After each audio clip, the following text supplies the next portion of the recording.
Hello, my name is Regina José Galindo, and I'm an artist and poet from Guatemala.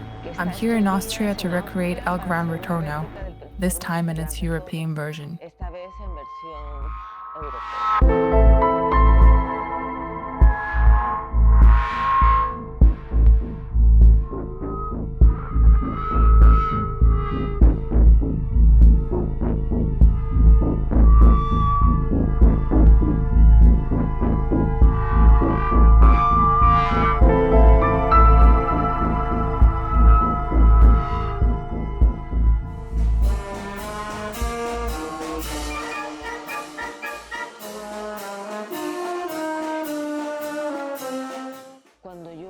When I created El Gran Retorno, Guatemala was drowning in a wave of corrupt governments. That's what I meant by democratic backsliding in my country. I wasn't referring to a dictatorship per se, but to a broader erosion of democratic values. Not just in Guatemala, but around the world. I had in mind Trump's first rise to the White House in 2017. Just before that, there was Salvini in Italy, Bolsonaro in Brazil, and the global rise of the far right was becoming impossible to ignore. That's what I meant by El Gran Retorno, the return of far-right forces to power, not only in Guatemala, but across the world.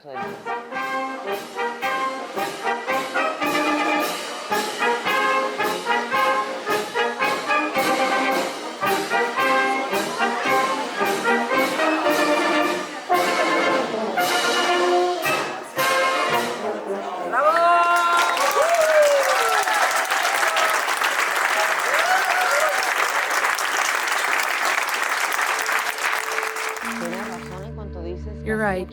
I realized years ago that if I wanted to reach people, I had to tap into themes they could connect with emotionally. So for a long time now, my approach has been to arrive in a country and focus on a topic that resonates locally, but also ties back to my own context. When I talk about violence, femicide, dispossession, or looting, these are issues that resonate in the countries I visit. They're also deeply rooted in the Guatemalan context. I choose situations, anecdotes, and stories that audiences can empathize with, that they feel it is something close to home, but also recognize it's a topic I have the authority to speak on. El Gran Retorno is the perfect example of that. Well, I've already shared a bit about Guatemala's history. You know, it went through an internal armed conflict that lasted over 36 years, a genocide that claimed the lives of more than 200,000 people, mostly from indigenous Mayan communities. A similar number were displaced, and countless others disappeared. That's my past. Guatemala is a country built on death and violence.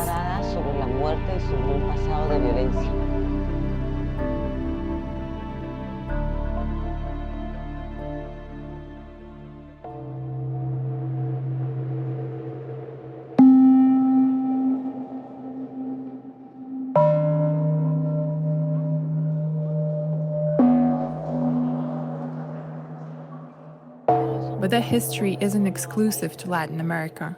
It's part of a global legacy, including European countries, which were also built on the rules of major wars, dispossession, and collective grief. I address this specifically in my work Suelo Kaman. In Ljubljana, they discovered a massive mass grave with more than 5,500 bodies of young Nazi soldiers executed at the end of the Second World War. I had read about it in a news article before arriving. It struck me, especially the reaction from both governments. They decided to seal the grave because no one in modern-day Germany was willing to claim those bodies. But that gave me the basis for this idea of the common death that precedes us. We all are standing on death in our past.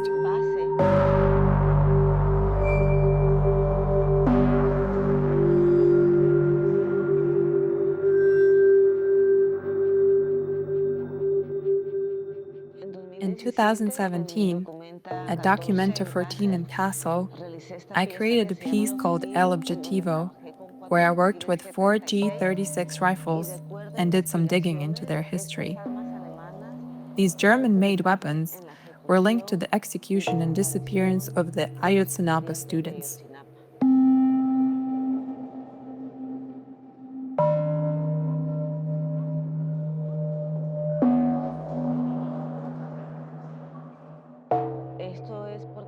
In the area where some remains were later discovered, even though officially the students are still considered missing, that connected these rifles directly to the crime scenes.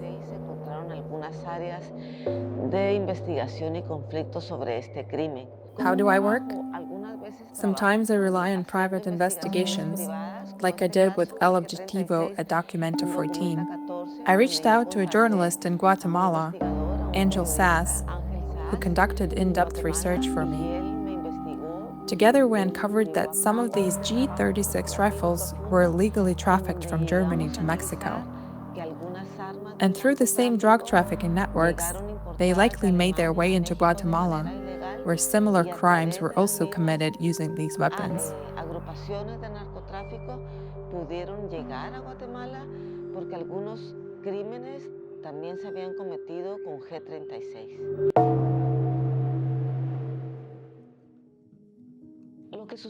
In performance, most of the work is done in pre-production.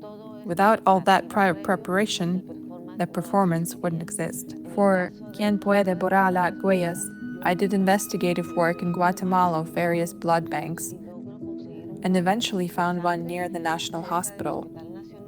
I spoke with the woman in charge, explained my role as an artist, and shared my idea.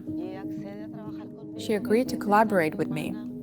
She sells tested human blood, purchasing it from alcoholics at a low price, testing it, and selling the clean blood. That's the blood I worked with, 2 liters of human blood. There were police everywhere that day.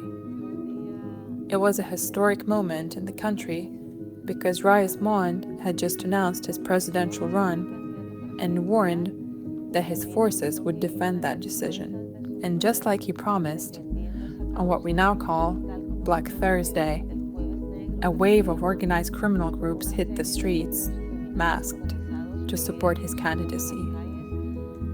That same day, I stepped into public space and performed Quien Puede Borrar las Huellas, walking from the Congress to the National Palace, his planned campaign route. And along the way, I left footprints made of human blood, in memory of the 200,000 people who lost their lives during the Guatemalan genocide. It's true that there were police stationed in every street, but no one intervened during the performance. In the video, you can clearly see how the authorities look at me with great curiosity. But my hypothesis is that because performance art often uses abstract, poetic materiality, it's difficult for them to interpret unless it's very confrontational. This particular performance couldn't be immediately interpreted. They didn't understand what was happening. They just knew it was something strange, something foreign, but they didn't see it as a direct protest, so they didn't interfere. It wasn't the only performance I did involving human blood. There were other projects, like El Paso de la Sangre.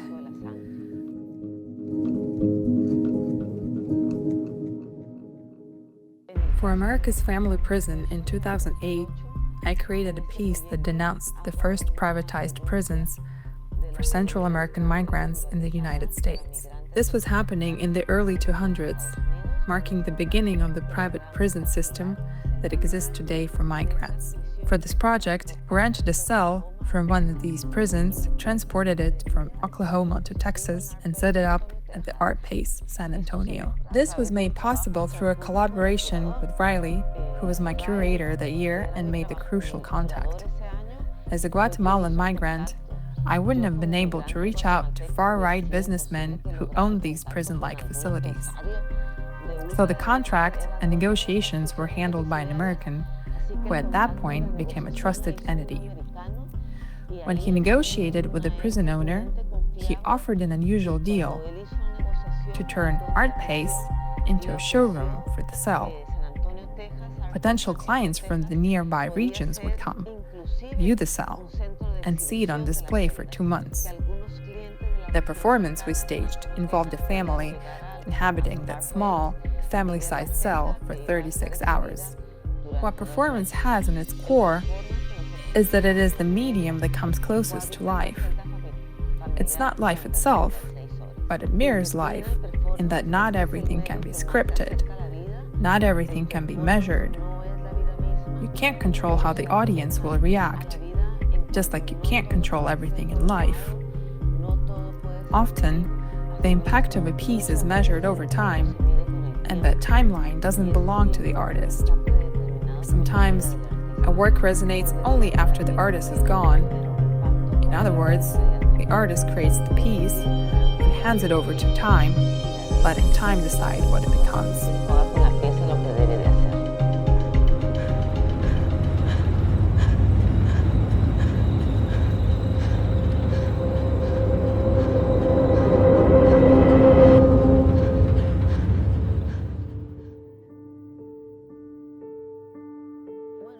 Each performance is different, and each one demands a unique kind of preparation, not just psychological, but physical as well.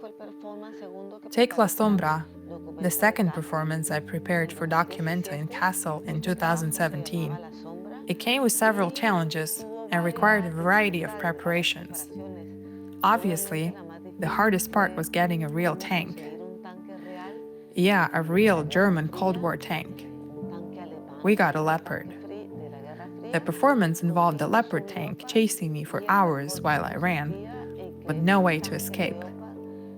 I trained for over 9 months with a coach in Guatemala who taught me how to run and got me in shape to run for hours. The challenge wasn't just getting the tank, it was everything my body had to endure to prepare. But typically, for performances that don't require that level of physical endurance, I focus, meditate, and do yoga. Afterward, I always work with a therapist. We discuss the performance so I can process the emotions that surfaced, the conclusions I drew, and the physical and emotional experiences I underwent during the action.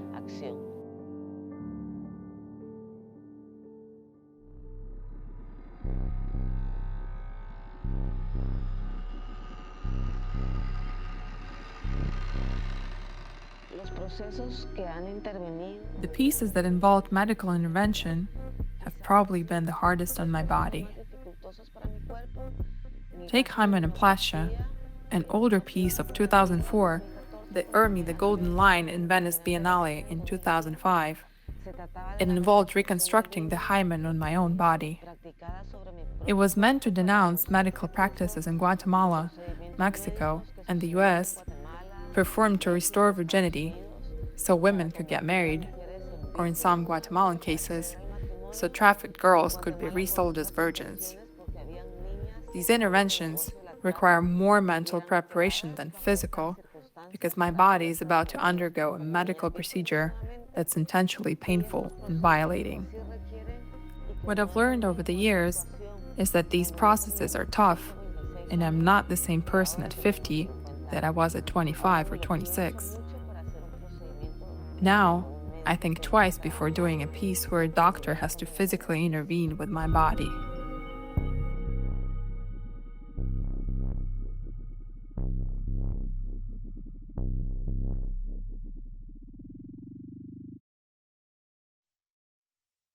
No, absolutely not. I don't perform without documentation. That's been a rule of mine since the beginning. I need a camera.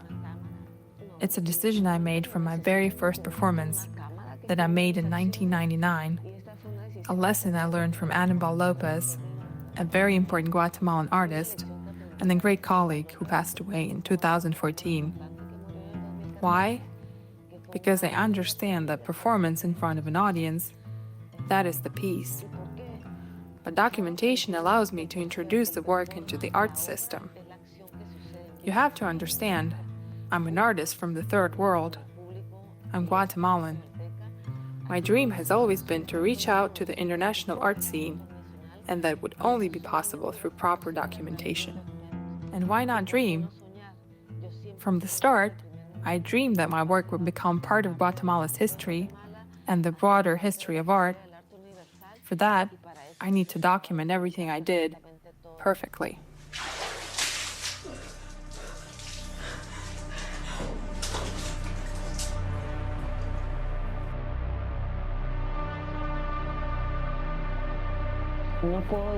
I wouldn't say I've ever felt completely disconnected, but in some performances, like Neri atravessa la región sin ensuciarse, which I did in Miami, I noticed a kind of distance.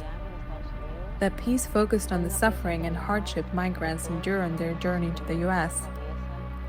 Physically, the performance involved covering the entire installation space in mud. There were several rooms, and I was in the last one, completely submerged in mud, with only my head exposed. The audience had to walk through the muddy space, getting their feet and legs dirty to reach me. And sometimes, people would just get to me and just take a selfie, which felt incredibly dehumanizing and apathetic, especially given the subject matter. I mean, think about the real suffering of those crossing the Darien Gap, a hellish stretch of mud, wild animals. That's the path hundreds of people take as they migrate north toward the US.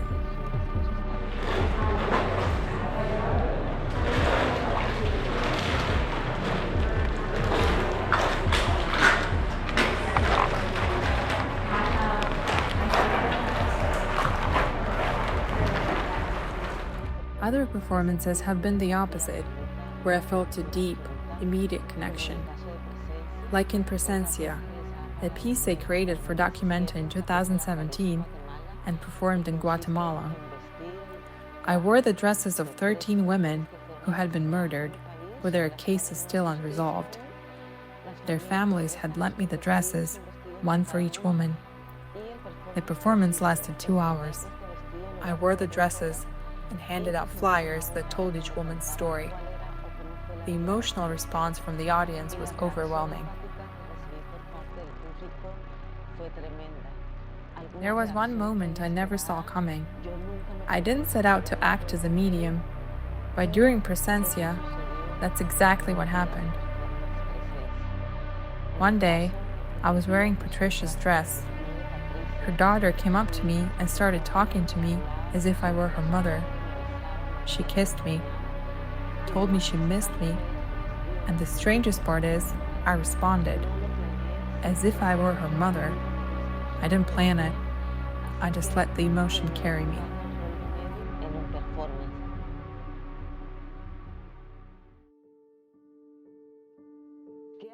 What have I learned after all these years? After 25 years of work, I've learned that I'm mortal. There are performances I would never replicate, procedures I would never risk again. For example, I would never work with anesthesia the way I did in Esto Viva in 2014, the performance I presented in Milan at PAC. It was simple in form, but I took serious risks. I was under anesthesia for several hours. The effect it had on me was paradoxical. It wasn't something anyone on the production team or at the museum had anticipated, and it didn't go well for my body.